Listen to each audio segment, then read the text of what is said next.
Well, hello everybody. What are you guys doing here? Welcome to the Sunday show. I'm just jesting. I'm kidding. I know why you're here. We got a little bit of music happening in the background today. What's going on? Am I getting hijacked from my own channel? I think I had my YouTube channel open on another tab, so took care of that. How are you guys doing? Happy Easter. For those of you out there that celebrate Easter, I want to wish you guys a happy Easter. And hope you guys are enjoying your Easter so far. If you are, well, first, thank you for joining us here today. I know how busy things can get around Easter time with the family. If you're doing anything interesting, I celebrated with the family yesterday. So it works out perfectly for me. And I'm available for you guys today without any interruption. So hopefully we'll have a great chat. At least we have something lined up that I hope will be great. And maybe you guys could make it even better. Today is show 201. We celebrated the big 200 last week. I hope you guys participated in that. We had some fun. We gave away an interesting pedal. Don, it's me, Don P was the big winner. And I don't know if Don's here today, but if he is, I just want to tell him that it's on the way. Should be there soon. Hopefully he'll enjoy that little prize that we gave away. It was a lot of fun, and obviously 200 shows is nothing to scoff at. Thinking back, when I started these live shows, I never expected them to continue this long. I always thought that it would be just a one or 2 week thing, and then I'd get tired of it. But you guys keep me coming back, which is great, and I appreciate you guys being here. So we're almost at the end of March. March just flew by for me, and we're almost in April. And I appreciate. I'm looking forward to April, guys. It's been a long winter. It's still cold. Yesterday was actually pretty cold. Yesterday morning, I got up early and had to do some stuff, and it was windy and cold, and only 2 degrees. So I'm gonna look forward to the sunnier, warmer days to come. So I hope you guys are all doing well today. I want to say hi to the guys that are here today. I saw you guys waiting for the show to start almost like a half an hour before. I don't know if you guys got the wrong time, but we start at 10:30. I'm happy to see you here. And I'm happy to see, when I look and I see that there's people waiting, that always makes me happy. So that I don't feel like I'm going to be talking to myself for about an hour or so. So I appreciate you guys tuning in. So good morning. Let's see who's here today, and I'll start off. I'll go in reverse order today. I usually go from the top down, but let's see who's here. So Jimmy D is here this morning. He says hello all. Gene Callie, Svimrush, Ben, it's me, Don P. He says, can't wait. Thanks again. No, man. It's all you. I appreciate you, man. I hope you'll get it soon. It should be on the way anyway. Mail is not always quick. So just be patient. Cool Tune says, thanks, Tony, for all the shows. Congratulations. Thanks for the thanks. I appreciate it. Music and Gear says spring is here. Marcel says happy Easter and happy Sunday. Vox Guitars Rock says hey Presley. Mark's Gas Station says greeting. Presley's here as well. All right, so we got a pretty nice full house. A lot of familiar faces. So have you guys been up to no good this week? I hope so. I know that I peeked in the chat while I was waiting, and I saw that our friend Fat Philosopher got a purple Stratocaster, if I'm not mistaken. So that's great. Shane, congratulations on the new Guitar Day. What prompted you to get a Stratocaster? Um, was it just a deal you couldn't pass up? Was there a specific reason you picked that one up? Were you looking for that particular color? Or just one of those spur of the moment things? I like the spur of the moment things. When you just basically say, screw it, I'm just buying it. So Shane says back from New Zealand and bought a new guitar to celebrate. So did you buy the guitar in New Zealand or did you buy it when you got back home, Shane? Did you get separation anxiety? Is that the reason why you ended up buying a Strat when you got home? You missed your guitars and you're like, I gotta add another one. Shane says he wanted to get an SSS with a maple fretboard. Oh, that's a great reason. Everybody needs an SSS. And maple's awesome. Were you hunting for a purple one or it just happened to be purple?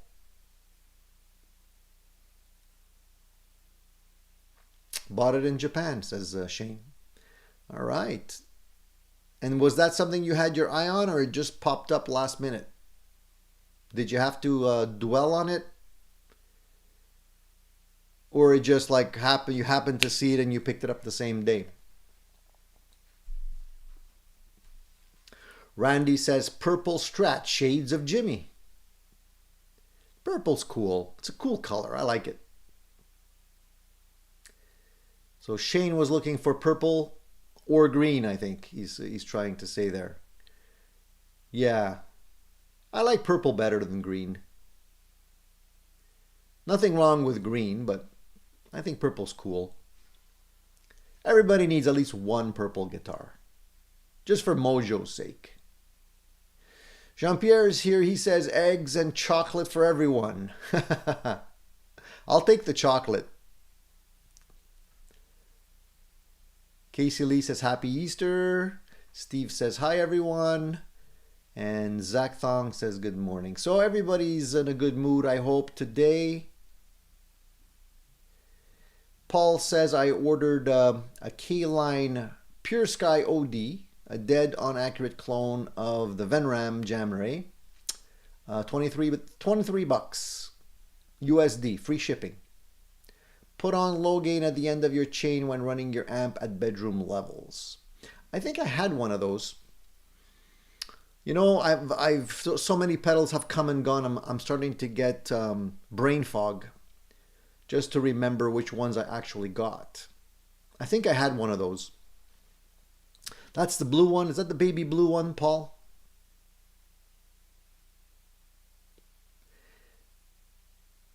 Casey says on... sorry, went by too fast. On KYG, ask if I should get a used made in Mexico or a Highway 1. He listed the pros and cons of both. Couldn't decide. Bought them both. Both are white in black. Both are white in black. Then I bought a Gibby Les Paul traditional V from the same guy. So I don't get the white in black. But it looks like you're on a rampage, Casey. So whatever it is that you're getting there, looks like you got... I had a Highway 1, by the way, way back when. I like them because they have thin skin. It's not the thick poly on the Highway 1s. So if you're looking to get your guitar to relic up nicely over time, those are the good guitars to use for that. They don't chip, they scratch, but as they get older, they look nice. The thing with the Highway 1 is that the finish is not shiny. It's a little bit matte because of how they finish the guitar. But I like them. Scott Anthony once says, "Hi Tony, great channel you have going here. I just picked up a Sunburst reverse headstock Fender Stratocaster yesterday. It's incredible. Thanks for letting me share." Very cool pick. The reverse headstock definitely says Jimmy all day long. Sunburst is a nice color. I like Sunburst Strats. I like to see the wood on some of the guitars. Some people like to have the color. I like to see the wood. Just because I feel when you see the wood, you can see like that it's not like a mismatched body made of odds and end wood pieces put together. They have to kind of be a little bit more careful in the selection of the wood when you can see it, right? Shane says, "Your shirt color is the same as my new Strat." Well, that's a nice color, man. That's a nice color. Good taste. So is that your first Strat, Shane? I believe you had other Strats, or at least Strat type guitars. Maybe they weren't Fenders. Now this is a Fender, right? Is it a Fender or is it some other type of Strat?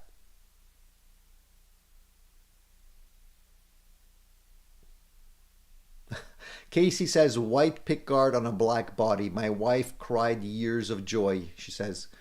He says. I think he meant tears of joy. Casey, I like that combo. White pickguard on a black body. It's classic. Tuxedo colors. And Profile Production says, "I'd like to have a thin line Strat with piezos so I don't have to switch guitars. Any ideas?" There's a lot of guitars nowadays that do have those piezo pickups in the bridge. I don't have any guitars like that right now, but I know that I believe the Gospel of Mark had one. I don't remember if it was I think it may have been a PRS. If Mark is in the house, maybe he can answer that question. Vinny says, "Highway 1s were great. I still have my Highway 1 Tellies." Yeah, they are good. I don't know if they're discontinued. They may be discontinued. You can still find Highway 1 bodies and stuff like that on eBay.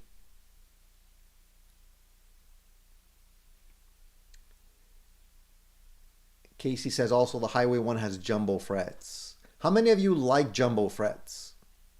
I like large frets. I don't know how jumbo is jumbo. There's a lot of different thicknesses to frets. I definitely prefer like the mediums and the medium jumbos to the vintage ones. I have a couple of Strats that are vintage spec, and the frets are quite thin on those. I feel like the jumbos or the mediums feel better to me. Eddie, no worries, man. Better late than never. And Steven says, "I love to see wood grain too." I agree, Steven. By the way, I want to thank you, Steven. For you guys that don't know, I actually want to show this. This beautiful work of art, can you see that? This beautiful work of art was made with the loving hands of Steven, our very own Steven here, Maselli. He did this for me. This is basically, look how thin this is. This is basically a wood inlay veneer of the Addicted to Gear logo. I'm getting some reflection off of it, but I'm trying to get so that you can see it. This thing is just layers of veneer that Steven put together. He cut out painstakingly. And let me tell you, the logo is not an easy thing to do. It's very intricate and very tricky. And Steven was very persistent in getting this thing done for me out of the love of his heart. I didn't ask for it. He just wanted to do it for me, and I love it. Look at it. Look how great that looks. You can do these things and you can make them, so you can inlay them into your guitars or your headstock. And it's definitely a skill and a talent I don't have. Awesome work, Stephen. I really do appreciate this. I think I'm gonna, this is too nice just to keep lying around. I'm gonna frame this thing. I'm gonna frame it. I'm gonna put it on my wall, just to keep it nice and flat, so it doesn't get bent with humidity over time. Stephen even like lacquered it. You can see it's lacquered. That's why it's shiny like that. Look how smooth that is. I can tell you he put a lot of hard work into this thing, but it looks awesome and I do appreciate it. If you guys have any inlay work that you want to have done for maybe your special projects or anything like that, Steven is the go-to guy here. Seems like he's the resident expert when it comes to inlays. And I really do appreciate that, Steven. I know how much time and effort you put into it.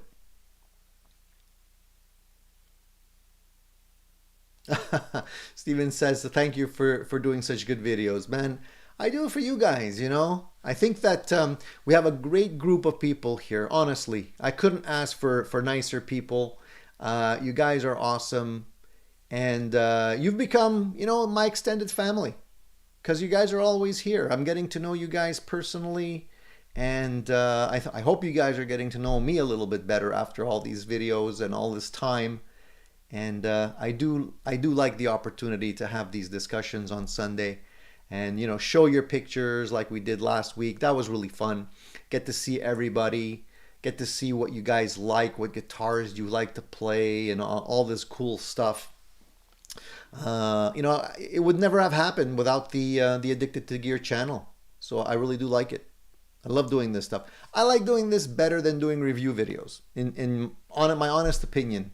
Because when I do review videos, it's like, it's fun because I love gear, but I like to talk to you guys. I like that more. So Jean-Pierre, who created the logo, that was our good friend Steven here. Munch.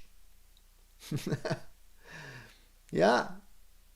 He did it all on his own, man, and he showed me videos of the process while he was doing that, and really cool stuff, man. I wish I had that talent.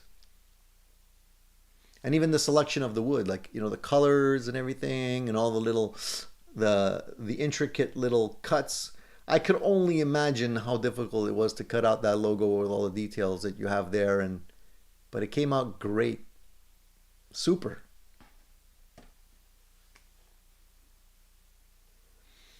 Shane says, I only saw one picture last week. Were there more? Yeah, there was a whole bunch. I showed quite a few.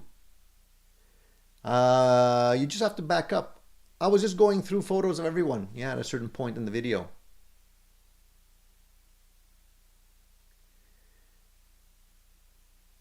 I agree. Amazing work.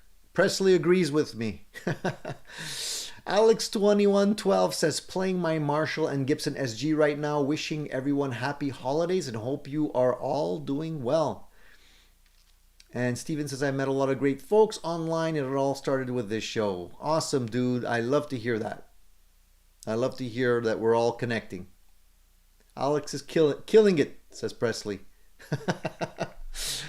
All right. Let's talk about gear. Let's talk about what you guys are up to. Paul says, Tony, baby blue, this thing of using it at really low gain to replace what goes away on a 50 watt amp barely on is the thing that really works. An attenuator in reverse. I get it. So it just basically pumps up the frequencies that are lost at low volumes. I had that one. If it's the baby blue one, I did have it. I remember it doesn't have a lot of gain. But I can see what you mean by using it as a sort of almost like an EQ kind of thing, just to bring back the elements that are lost. St. Brando's here. Alex2112 says, love your SG. I have the same one with humbuckers and batwing pickguard and the crowns in the neck. Mine is a Gibson. Love this guitar.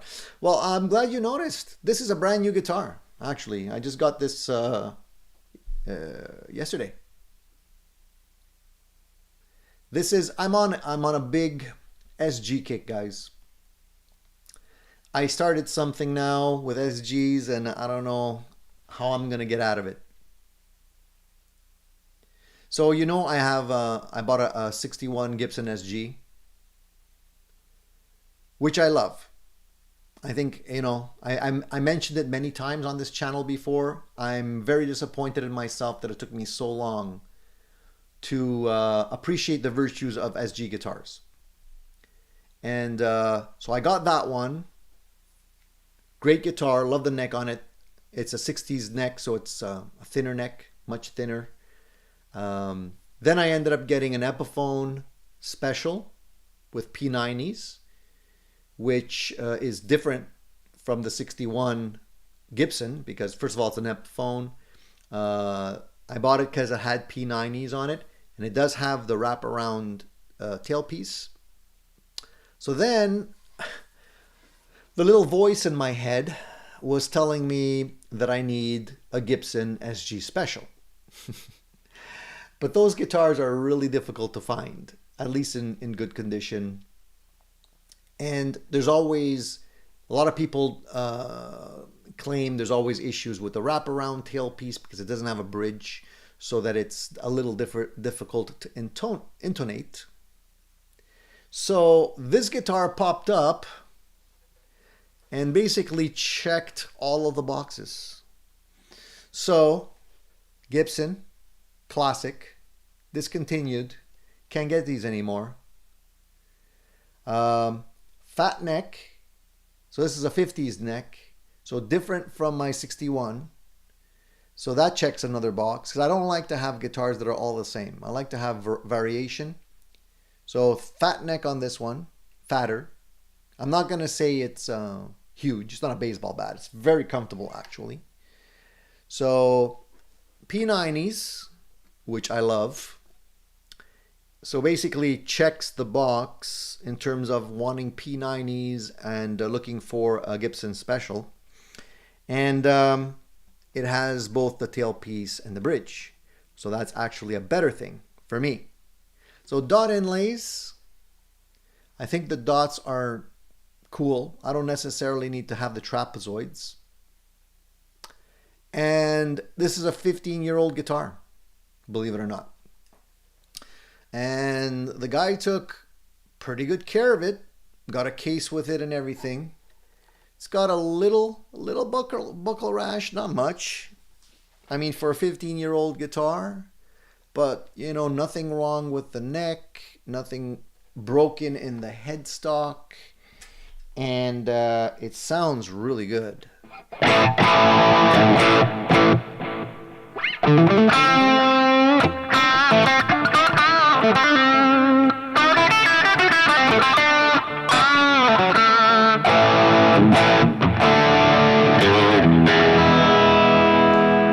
And check the taper on the volume knobs. There, even when I bring it down, it doesn't lose the top. Even when I'm basically at 0.5 here at this point. So it's got a really nice taper on the pots. It doesn't just all of a sudden lose the volume or get muddy. So it's very flexible. If I put a clean sound on here, so it sounds really good, even clean.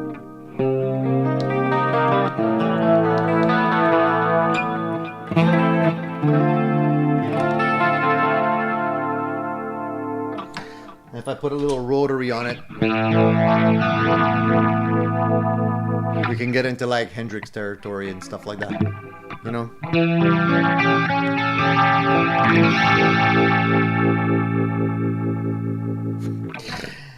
It's a very flexible guitar, and I love the crunch. So I'm a happy camper. I'm neck deep in SGs now.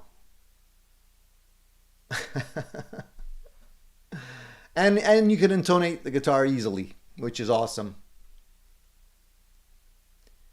So Jeff says, I got a Gibson Iommi guitar last year. It's amazing. Monkey sticker on or off? Can't decide. I'm not sure. Let's take a poll. Let's see what the other guys think. Vox says, I have a Dillian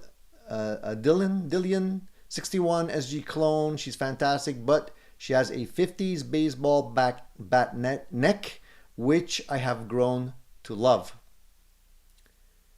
I like the thicker neck on this guitar, you know, and I thought it might be too much. This has got a 12-inch radius, by the way, and it fits my hands really nice. I'm gonna play the heck out of this guitar.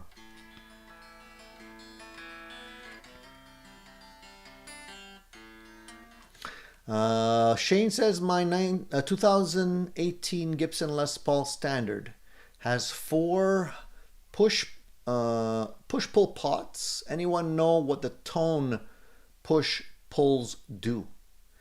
So I don't know if the push-pull pots on your Les Paul is like the one I have, but I believe there's one that is a direct out. So if you pull it out, it bypasses all the caps and stuff. It's like straight pipe.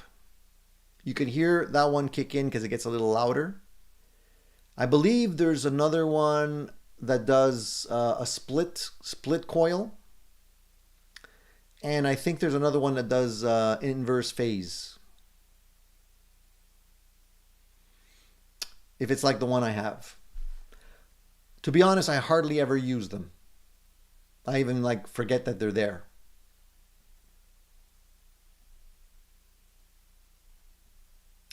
Ben says, I hate to be negative, but in my opinion, through that fractal, all guitars basically sound the same to me. Am I wrong? Maybe I am. When you go through a multi-effect unit, I tend to agree with you, Ben. Like, there's less tonal variations than going into an amp, for sure. I talked a little bit about that last week. It kind of gets homogenized when you go through the processing. I mean, it's a big processor, right? So you can definitely get more of that tactile response from an amp that you can't get from multi-effects.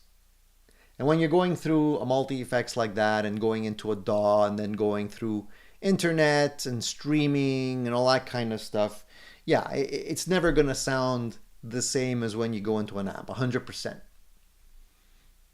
I'll be the first one to admit that.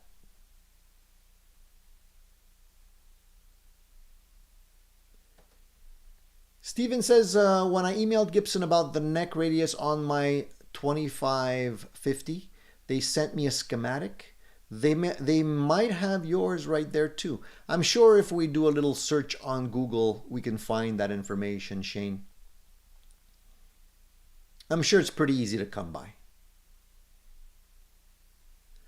EF says, that guitar's awesome. Thank you, dude. I'm loving it, man. I have to say, you know, I don't know if you guys are go through phases. I go through phases with guitars. I'm definitely in an SG honeymoon / love affair right now. I'm loving the SG so much. Like I wouldn't even hesitate. And I know this is gonna upset some of you guys, but I would even like sell some of my SE PRSs because I love these guitars more. You know, and I'm the first one to knock Gibson for a lot of different things. But, you know, when you find something that works, you find something that works, right? And these guitars definitely work for me.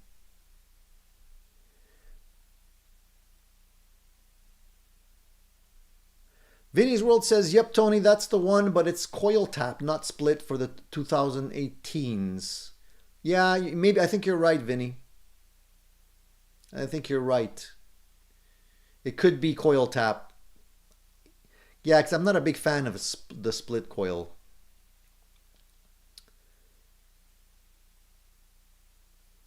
Dan says, I have an 82 SG. cherry red and 2017 61 in black. Love them both. Only other more versatile guitar is my Fender Baja Strat. Very cool. I'm gonna have to start, like, honestly liquidating some stuff I don't play anymore. That's the next step. I think spring cleaning is coming. I don't know if you guys are planning the same, but I'm planning a big, like, spring cleaning. Definitely. Need to make more room here. Casey says my SG equals white on black Gibby special and a Gibby SG faded with my cherry, with a 61 pickups in it, jonesing for a standard. I don't know why it is that this guitar was discontinued. The classic, to me is a classic, but if I got my information correct, it seems like it was introduced in 2000, and I think the production started in 1999. And I think when it came out, it was around the same price point as the special. And very similar, I think. I think when they came out, they were like $800 in 2002. Imagine that. I'd love to get one of these guitars for $800 today. Those days are gone.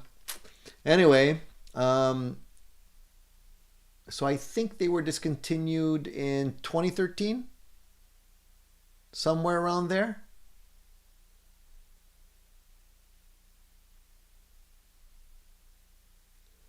But the specs on the guitar are, basically the same. Honduran mahogany body, nitrocellulose lacquer. I love the nitrocellulose. Like nitro on these guitars are awesome. You can tell that they're nitro because you can actually see the little divots. I don't know if you can see that. If I hold it up to the light, you can see the little divots in the grain that you would never see with a poly body because poly just covers everything. So the nitro is awesome. And there's no grain filler in these guitars. Quarter sawn Honduran mahogany in the neck as well. Rounded profile 50s neck. Joins the body at the 19th fret. Does it join at the 19th? Yep, about the 19th right here. And acrylic dot inlays, 12-inch radius on the neck, and the Korean nut. And apparently they cut these with a Plek machine, so I don't know. I can tell you one thing. The action on this guitar is so low. The neck is perfectly straight, and if I just hold down the string, like I can basically slip a very thin piece of paper between the string and the fret at the 7th fret, like a really thin piece of paper, and I get no string buzz. So the action is low like crazy, but no buzz.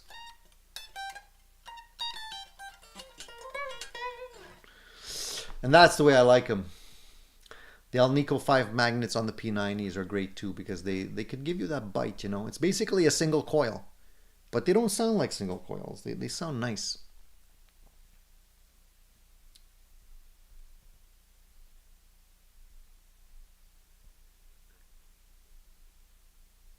Let's see here. Going back in the chat, missing quite a few things. So Vinny's World says, oh yeah, totally in a Fender phase this year, even though I'm mainly a Les Paul guy. I haven't played many of my Strats in a long time. They haven't been getting a lot of love from me lately. And even though I'm a big Telecaster guy, same thing with the Telecasters. Unfortunately, when you have a pretty nice collection, you can only play one guitar at a time, right? So if you're spending a lot of time with the SGs or the 335s or whatever, unfortunately the other guitars get a little shunned. They might feel a little jealous from time to time. I try and spread the love evenly, but I can't help coming back to the SG right now. How about you guys? Are you what phase are you guys in? Gibson, Epiphone, PRS, Fender, Strat, Telecaster? What's your favorite flavor this week? That's how I look at it. It's like these phases go in like weeks or sometimes months even.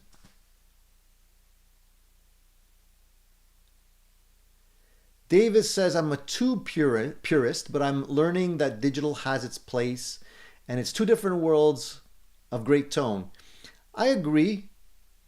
I often say this, Davis, and maybe people don't understand what I mean, but I mean, I have some really nice amps here as well, and I love playing through the amplifiers. The thing that the Fractal and other multi-effects units give me is just versatility. Just having so much tonal flexibility at my fingertips. Like I could never have all of the effects that I have in my FM9 in pedal format.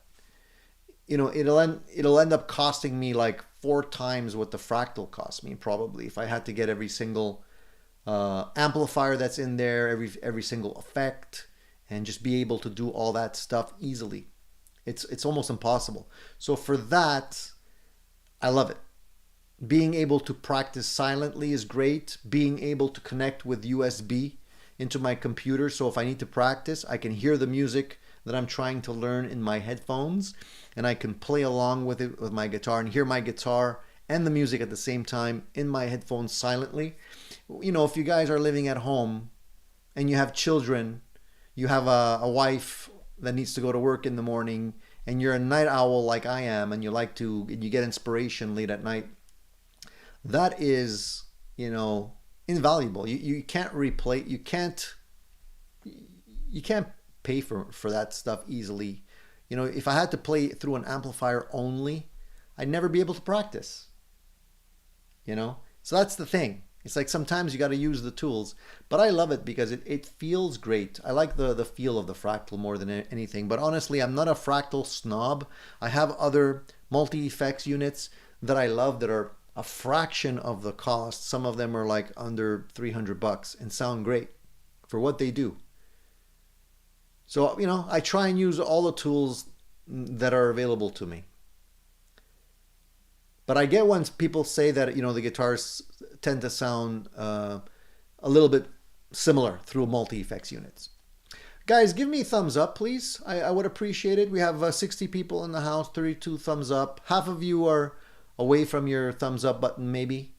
But I would appreciate it if you guys could give me a thumbs up. It helps the channel, and I do appreciate it. If you have any gear-related questions you want us to answer, just ask the question. Don't wait. Put a little question mark if you want to direct the comment or question to me. That way I can identify it easier. Shane says PRS decided to combine the worst parts of a Fender and Gibson into one guitar. How much of a Fender is in a PRS, I wonder? What aspect of Fender do you feel is in a PRS, Shane? I'm not seeing the Fender aspect of it as much. I see the Gibson aspect. I mean, if you're unless you're talking about the Silver Sky, but if you're talking about a regular PRS guitar, a standard like semi-cut, I don't see that much Fender influence in it.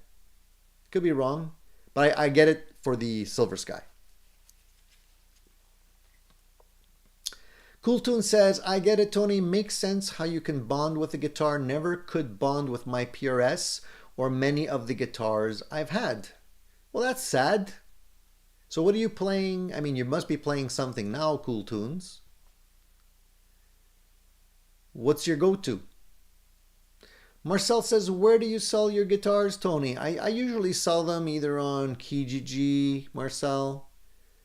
Sometimes I use Facebook Marketplace, but honestly, Marketplace is more of a hassle than anything. I don't use Reverb. I don't really sell on eBay. Too much hassle just for all the shipping and whatnot. I used to be very big dealing on eBay, but then I kind of stopped. It's been like probably 10 years I haven't touched eBay. The fees on eBay are just ridiculous, and I feel like Reverb is the same. Cooltoon says never cared for the SG look, but looks are not everything, especially when it comes to a guitar. I was the same, Cooltoons, absolutely the same. Never liked the look of an SG. And here I am with 3 of them now. Funny how things change. I can't explain it. I don't know if it's me or what, but it's just the right time for me to enjoy my SGs. Randy says if the SG is the Batman guitar, is the Strat the Superman guitar? I don't know.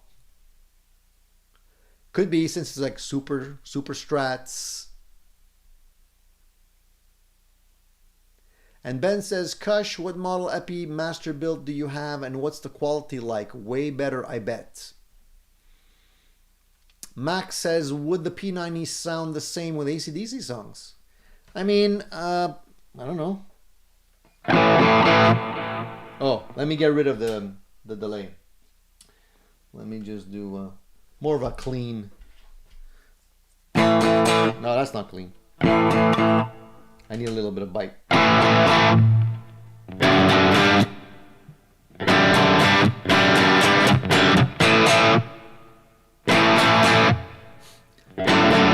You can play like that too, with the thumb. If you have enough gain and a little bit more brightness, sounds pretty close. Vox says, the only thing I dislike about my SG is the output jack location. I bought a 45-degree cable to get around it. Yeah, that's a very common issue with the SGs, right? Where do they put the jack? I agree. And I do like, I do like, I don't necessarily like how close the knobs are to one another. When you have the jack that comes out like this, it gets in the way when you want to adjust the knobs. But you're right, a 45 will do it.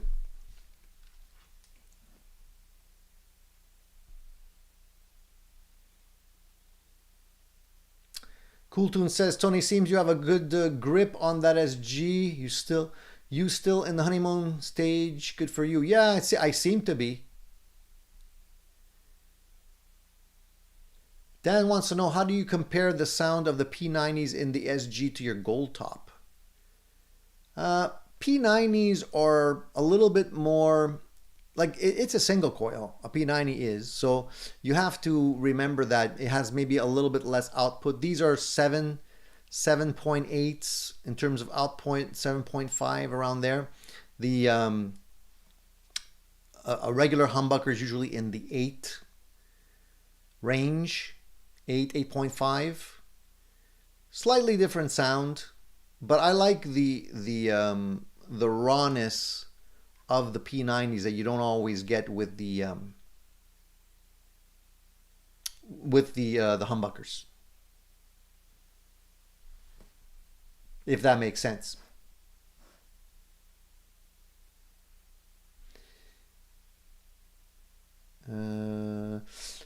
I like the timber tone pick so much I bought some more. The only issue is that I hear a click sound when some of the bone picks. I can live with it. Now I have to avoid losing them. Yeah, man. The timber tone picks are great. I love the sound of them. They're definitely a little bit brighter, and I get what you're saying with the click because they're so hard, but when you're playing, nobody else will hear that click. So it's more of a feel thing. So is Shane and I the only, are we the only 2 people that bought something recently. And it doesn't just go for guitars. Pedals too, effects, amplifiers, whatever you guys got. I'd like to hear about it.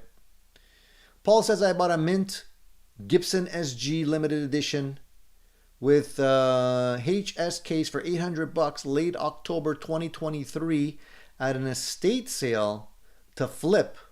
I sold my PRS instead. Which PRS did you sell, Paul? And I'm not surprised. Honestly, I'm not. I'm not. I'm curious to know which one that one was. And that it's funny how that happens sometimes. You have the intentions to do something and you're like, oh, I'll just pick up this guitar and like, enjoy it for a little while, then flip it. And then you bring it home, start playing it. It's like, oh, wait a minute. Hold the phone. This guitar is not going anywhere. So D-Max says, I'm playing my Telecaster mostly, but when I pick up my SG, it's awesome too. I still love Telecasters. Like, I'm not going to get rid of my Telecasters or anything like that. Don't get me wrong, folks. But, the SGs are definitely doing something different for me. And I don't know also if it's this guitar is light. Now, I haven't put it on the scale. I should do that. Hold on, folks. I'm going to get my scale. I just want to know for my own information.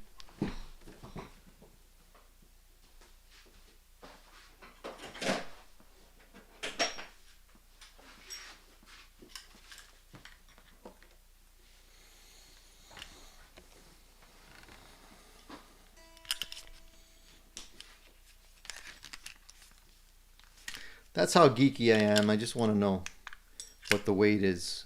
And I always... Let me just unplug this guy. Because, I want it to be accurate. I don't want the jack to weigh down the guitar in any way. And let's see what we get. Let me just zero this thing out.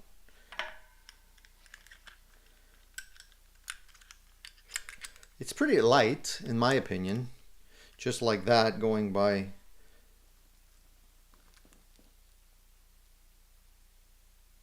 Yeah, it's 6.7 pounds. Under 7 pounds. That's another reason I like these guitars so much. They're just so light. And I'm starting to get back issues. I'm starting to get back issues with heavy guitars, and the SGs are really helping me out with that.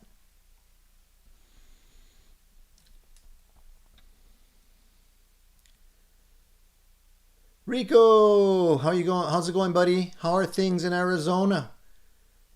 I thought it never rained in Arizona. What's going on with that? Terry says, never liked SGs, too much neck dive. Am I getting neck dive? A little. But I don't know how much different that would be on another guitar. I mean, I could try another guitar.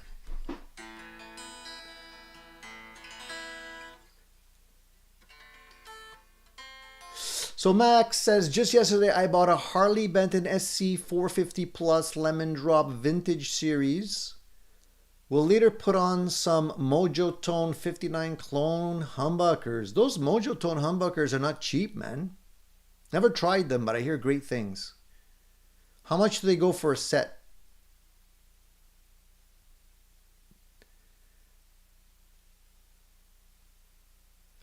Time Surfing Alien says Flash Flood. And Gene says none of my SG guitars have neck dive.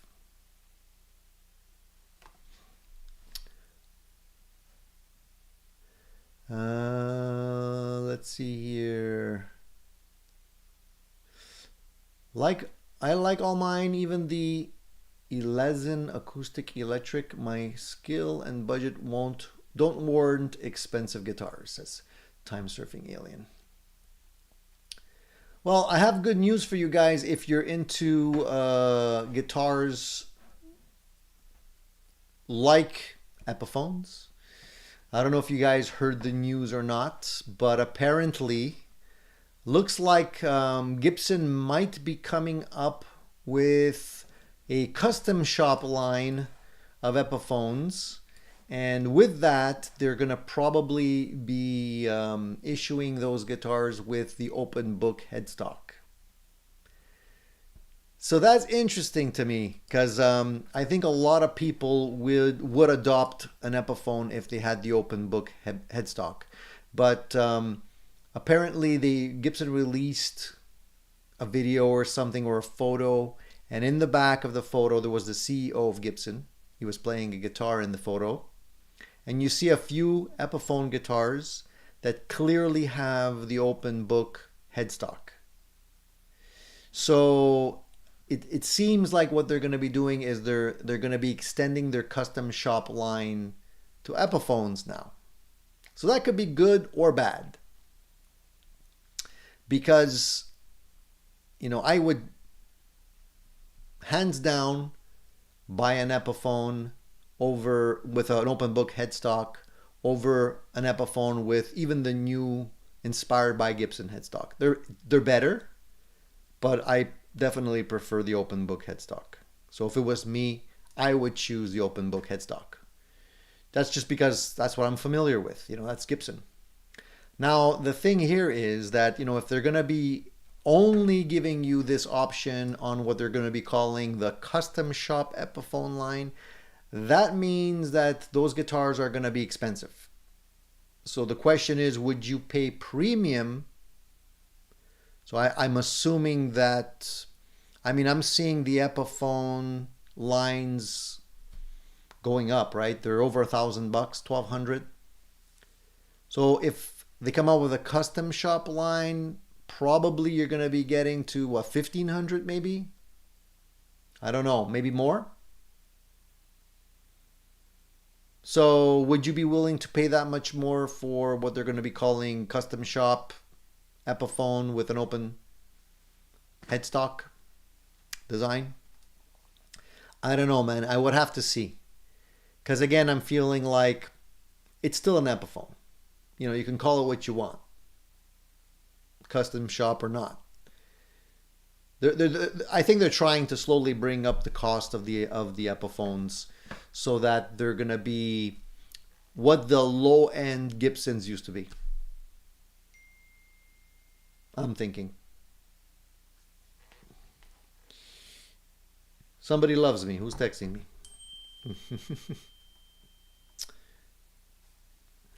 What do you guys feel about that?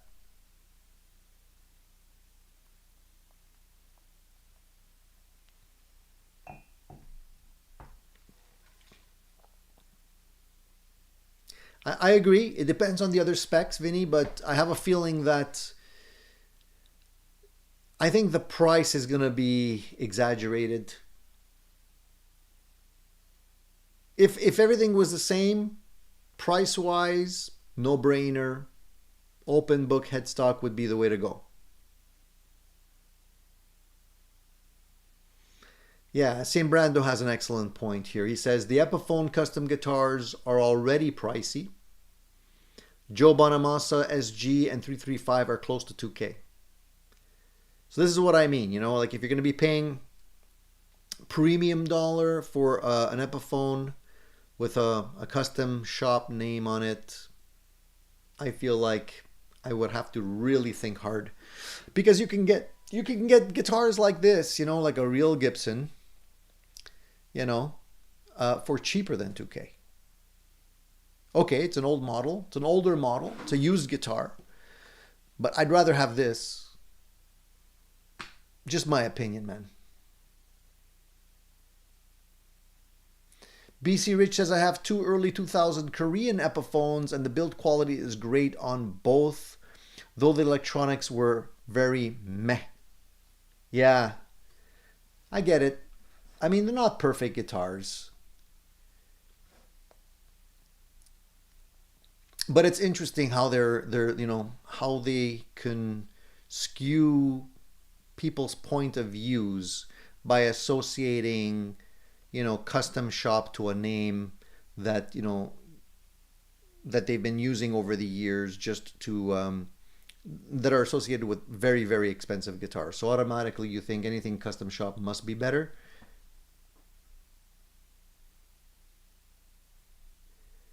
It's got to sound good. I mean, at the end of the day, sound is the proof, right? Proof is always in the pudding.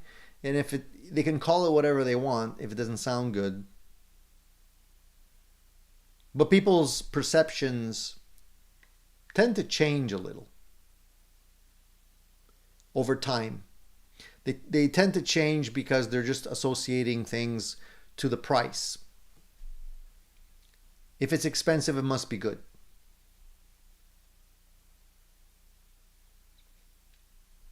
But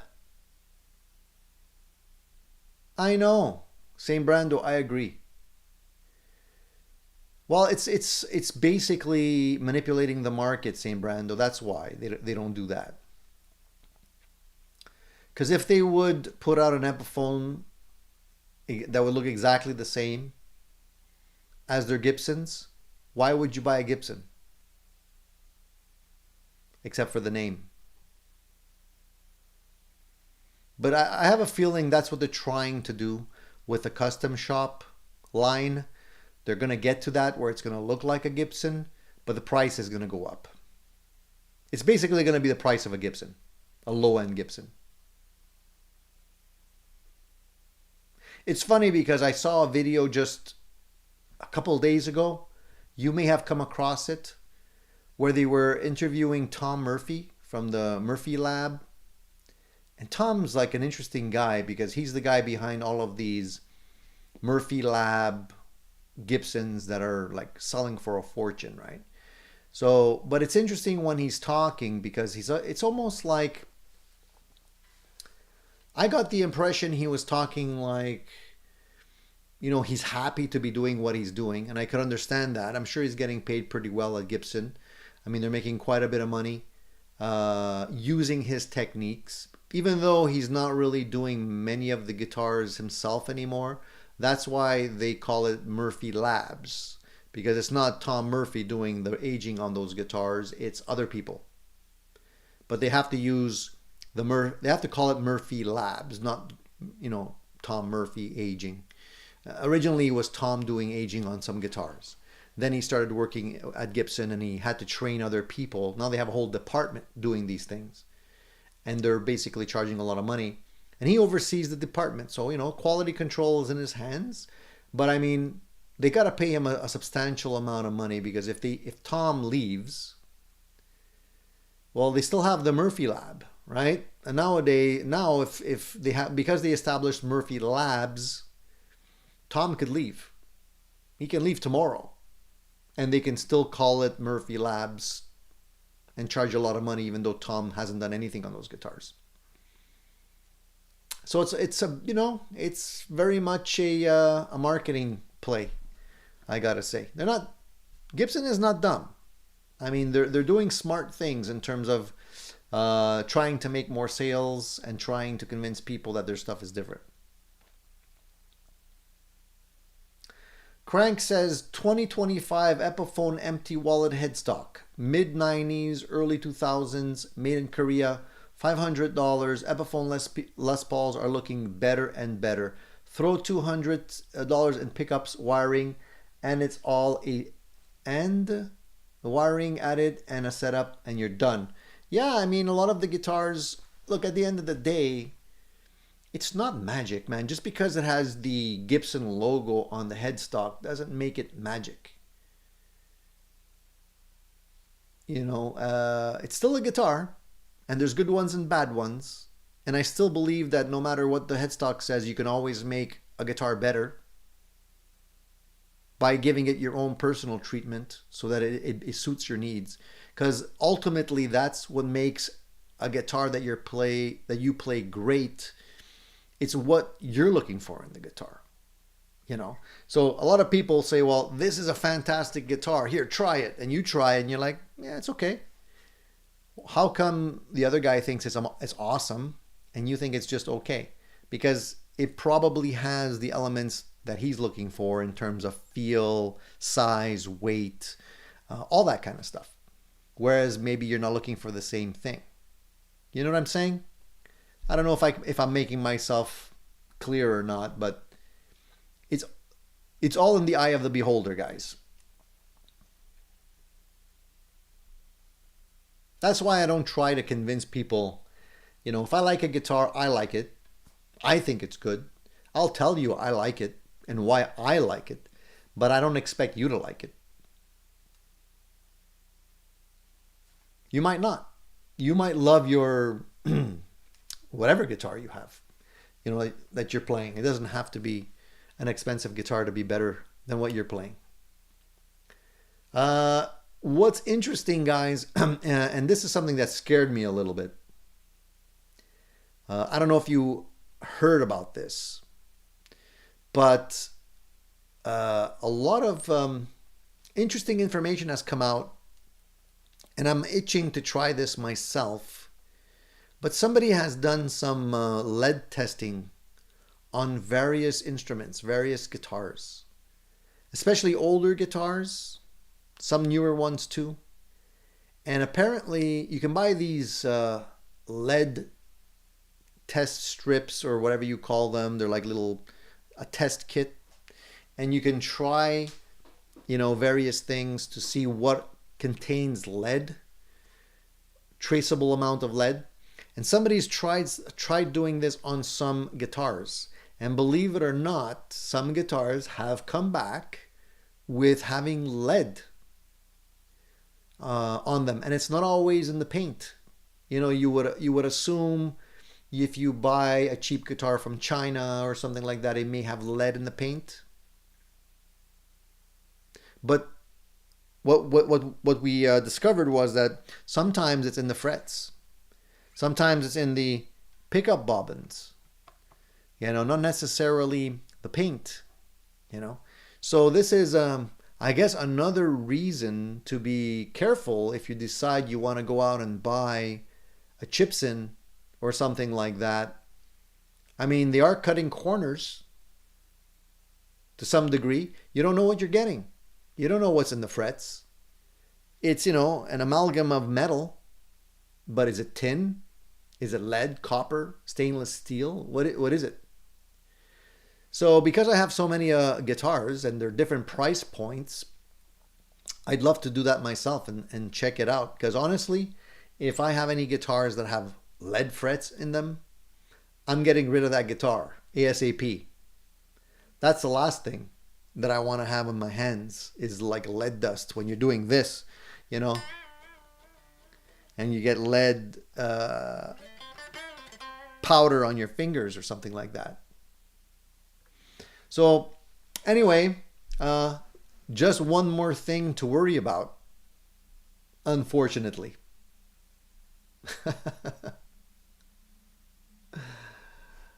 Oh man. Time Surfing Alien says, Marcelo Blanc, that's exactly what I do. I have a Senstars Alvarez and kits I've built. One Maestro by Gibson that was absolute trash when I got it. St. Brando says, I have two Strats. Both are the same year build. One has single, single, single, and the other has humbucker, single, single. They are both different. I like the SSS better, neck-wise and feel.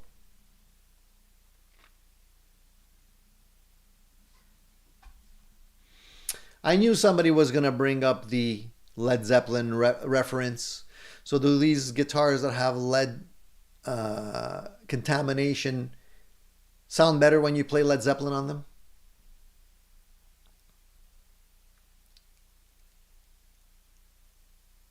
And BC Rich says, no, the lead tests aren't BS, but the test didn't measure the levels precisely, just the presence of lead.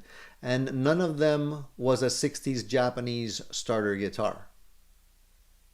Steve says, anything before 72 may have lead in the paint in the US. I think that's when lead ban was for paint. Isn't that lovely?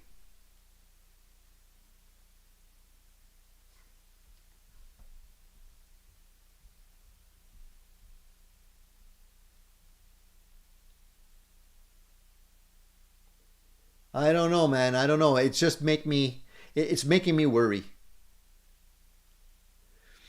And I don't need to worry about my guitars. That's my safe place, you know?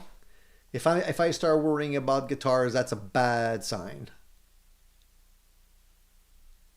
I would hate, imagine you discover that one of your favorite guitars has lead in it. Then what do? Do you say, ah, screw it. I only have a few good years left in me anyways, and just continue playing it? Or would you get rid of it? And then wouldn't you feel guilty having to get rid of it and giving it to someone else? Knowing that? I think one of the guitars that was lead contaminated, if you want to call it that, was a Tiesco, one of those really early guitars. So now I don't know if any of you own any of those guitars, if I just ruined it for you, but if you have one, be careful.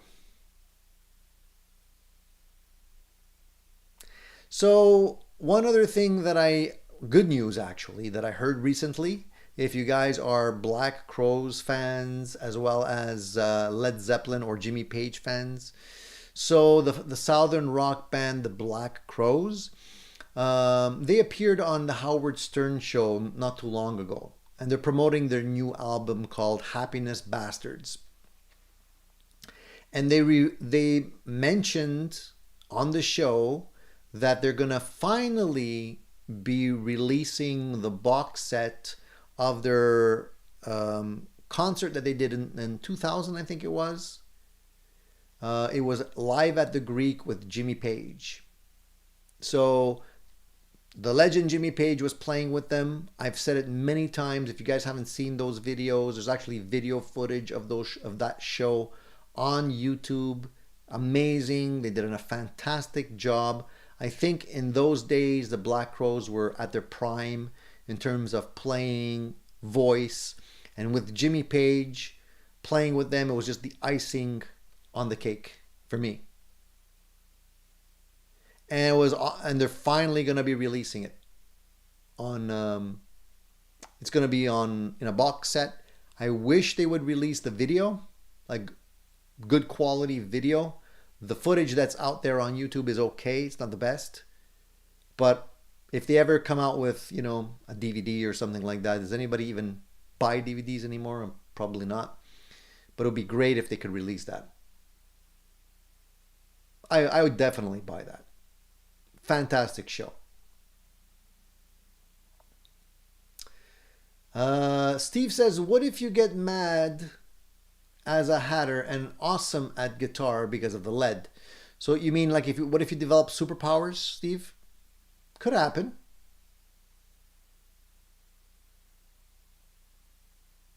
And BC Rich 581 says, if you're doing a lot of solder work, you really need good ventilation.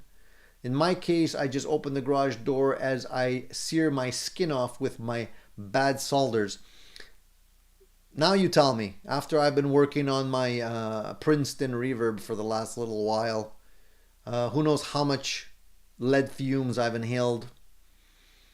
But doesn't most of the solder nowadays, isn't it mostly tin? Isn't the lead core stuff slowly getting taken off the market, or am I mistaken there?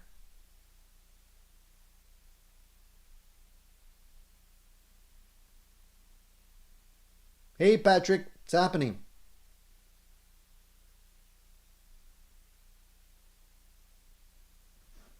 Patrick's on vacation. He's just dropping in. Nice to see you, buddy.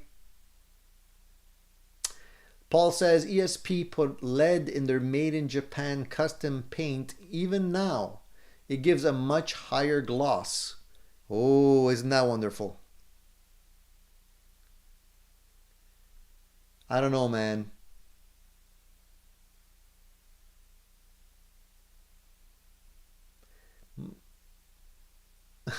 My knee shirt says the chemicals I use at work are probably worse than lead, at least in liquid form. One is nitro lacquer. Yeah, man, whenever I spray any kind of nitro, I try and do it outside, and I definitely use a respirator. I don't recommend spraying lacquer anywhere inside your house.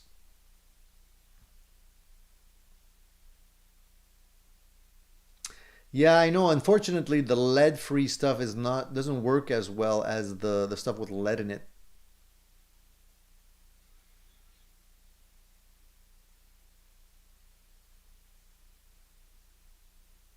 Gene says, Tony, do you ever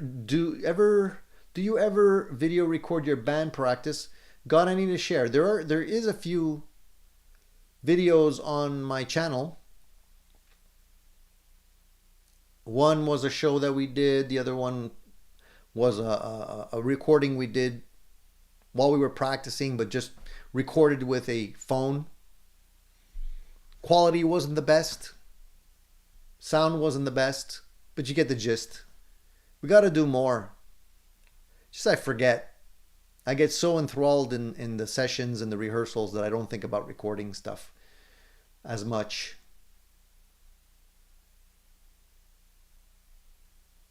Simon says, Tony, I just invested in a vintage Resonate guitar. I think he meant Resonator.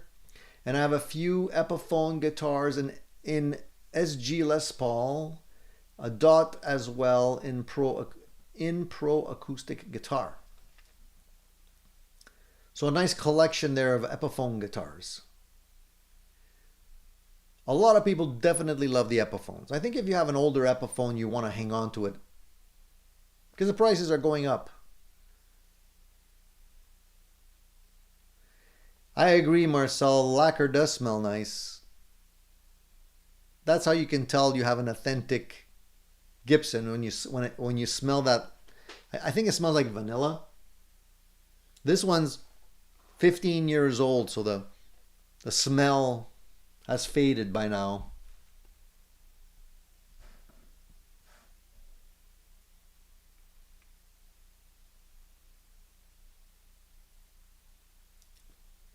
Steve says, I was reading the cake sprinkle dots and it said they're made of shellac. Yeah, man, don't, all that stuff, terrible for us. There's so much stuff that's coming into the stores that is questionable. I don't know if you're like me, but sometimes you'll go into like a dollar store to pick up something, pens or markers or whatever, something cheap, and you go by the aisles where they have food, and a lot of that stuff comes from China. And there's a lot of brands that I recognize that you can get in the store, the grocery store, but I kind of take a mental note of what I'm seeing there, and I kind of avoid that food. Like I never buy any food from there, and if I see it in a shopping a grocery store and I recognize seeing it in a dollar store, I won't buy it because I'm sure there's something bad in there for us. There's too much out there already that's bad for us. Why add it with stuff that you put in your body? David says Gibson air fresheners would be cool. I get you, man. Hey, air fresheners, by the way, air fresheners and candles that are scented are apparently the some of the most toxic things that you can have around your house. So if you like the smell of vanilla candles or whatever, if you're smelling it, it's putting toxins in the air. So if you like that kind of stuff, unlike it, because I'm telling you it's not good for your health. Simon said, Tony, did you forget that Epiphone made super strats? I did have one and upgraded. I remember those, yeah. That was a short period of trying to break into the strat market, but I think they gave that up after a while. I guess it wasn't as lucrative as they expected it to be.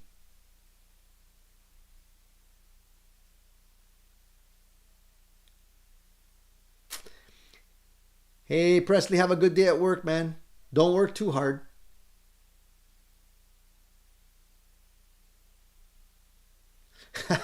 Max says the real good food has to have yellow number 5 coloring in it, like Twinkies.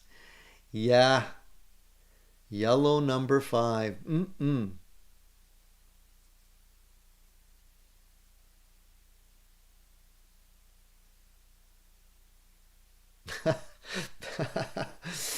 Yeah, there's a lot of stuff out there. Let's think about the good stuff, guys. Let's not focus on the bad. Otherwise, we're not going to even want to touch our guitars anymore.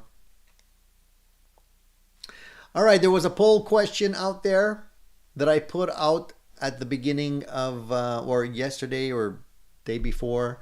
I don't know if you guys had an opportunity to look at that. Let's take a look at it quickly. It's kind of a tongue-in-cheek one. So the question was, what's your go-to reaction when somebody says, "Can you play Wonderwall?" Now, Wonderwall, we all know who wrote that song, Oasis, and doesn't get a lot of love. So, what are the answers to that poll question? So we have 5 possible selections. 32 of you said, "I'd rather play the B-side of a Nickelback album on repeat." And I think a lot of people don't have a lot of love for Nickelback either. I don't know what it is with Nickelback not being hated so much, but that's a topic for another show. I think we can get pretty deep into that one. So 32% of you said, "I'd rather play the B-side of a Nickelback album on repeat." 29% of you said, "Sure, if you pay a round of drinks for the entire bar." I think that's the right answer. Like, we'll play it, but it's going to cost you. 17% of you said, "How about I play Stairway to Heaven instead?" another song that doesn't get too much love, especially if you play it in a music store. And then 16% of you said, "Sorry, my guitar is allergic to Wonderwall chords." And then finally 6% of you said, "How about I play you a lesser known version called Not Wonderwall?" Well, I guess there's not a lot of love for that song. I never was a big fan of Oasis, never really got into them. They were doing the Beatles simulation type thing, trying to be the Beatles or trying to, entice the Beatles sound out of their music. But for me, I love the Beatles, but Oasis didn't do it for me. Vinny says, "Nickelback's one of my favorite bands, hometown band." And Time Surfing Alien says, "Too commercial."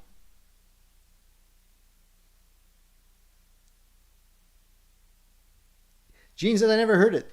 Lucky man. You're lucky, Gene, if you never heard it. There's a conspiracy theory. I'll leave you with this thought. You guys can maybe Google it or think about this. But apparently there was quite a bit of rivalry between Oasis and the band that no longer exists called In Excess. You guys remember In Excess? Well, apparently there was a lot of rivalry between those two bands. They didn't really like each other.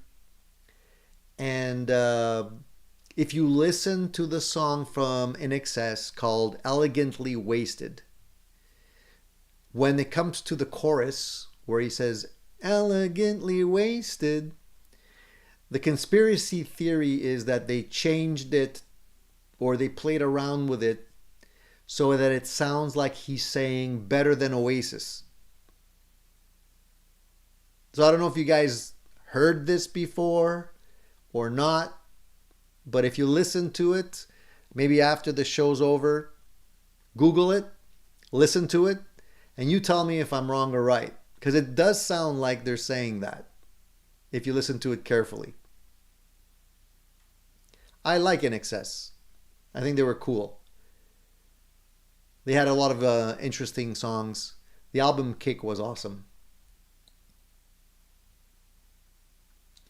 BC Rich says, In Excess was a good band. Oasis was the brother's douchebag. Yeah, if your own brother can't get along with you in a band, what does that say? Max saw In Excess live back in the 80s. I never got to see them live.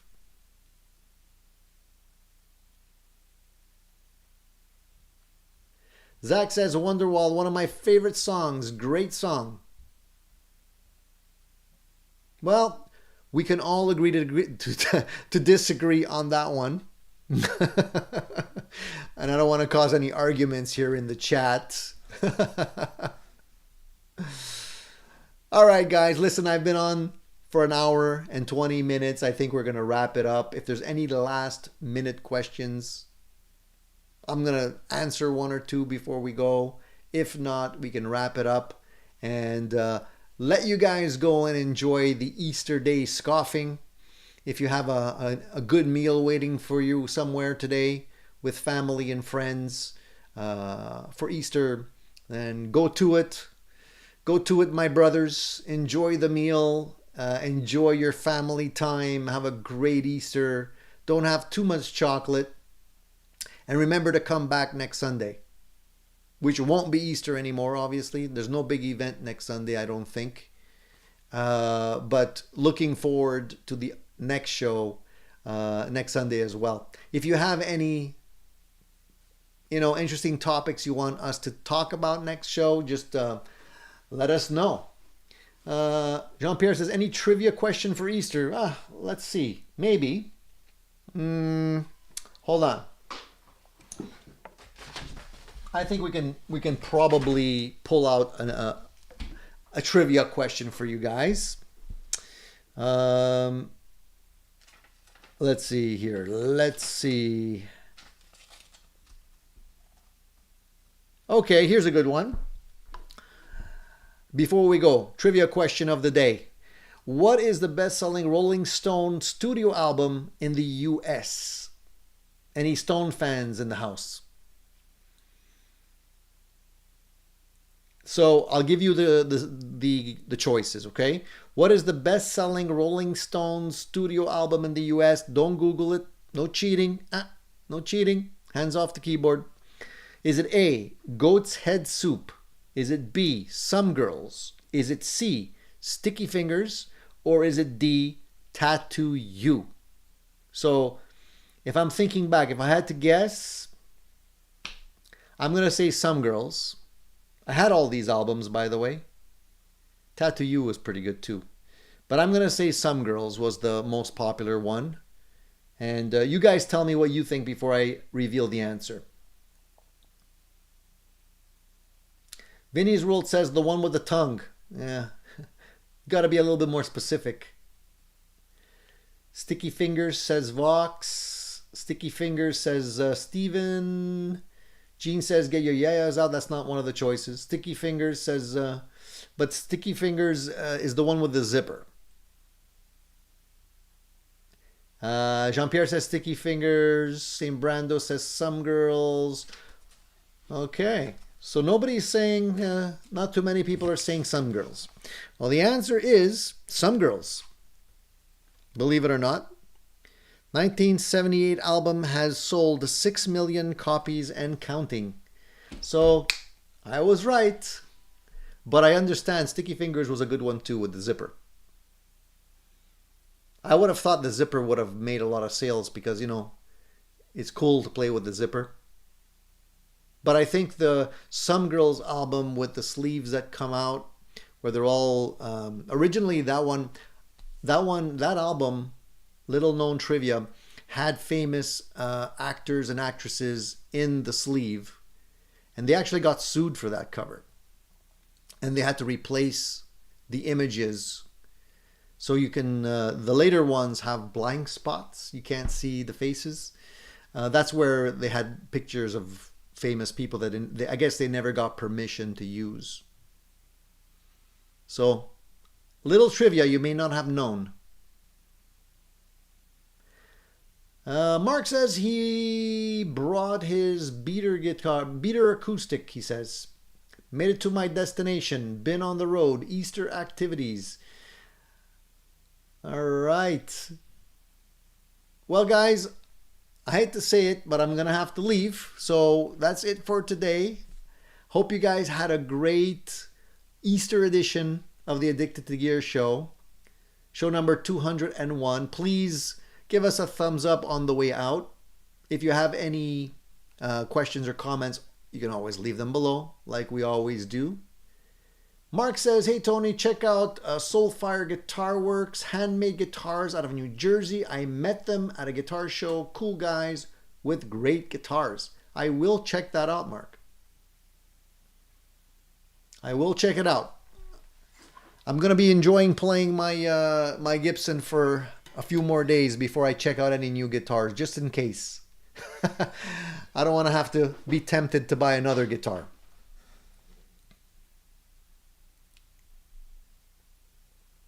Yeah, that's right, Steve.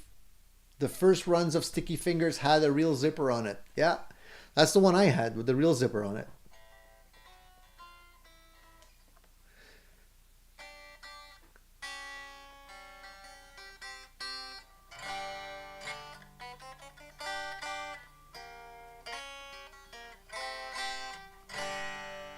Enrico says, last week I purchased the Katana Go. The app is great as well as all the tones you can create. I knew that one was going to be a big seller, Rico. I think you guys, if you don't already have one, if you try one out, you probably will like it. I'm still using the is it the I think it's the Hotone version of the one I have, which I like as well. Not as much flexibility in terms of tones as the Katana, but it's a great practice tool. Mark says, I missed that SG while I was driving. Yeah, this is a brand new one, Mark. Brand new one. I got the classic now with the P90s. I'll be doing a review on this guitar, guys, for you. Totally different guitar than my 61, but awesome guitar. Mark says, I played that song Plush at my gig last night. Yeah, awesome song, man.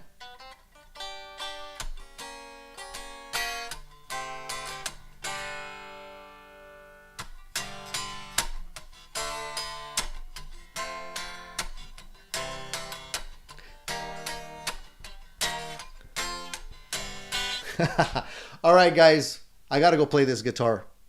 So I'll catch you guys next Sunday. Be good. Stay well, and good karma to everybody. Have a great Easter, and rock on, my brothers. See you all soon.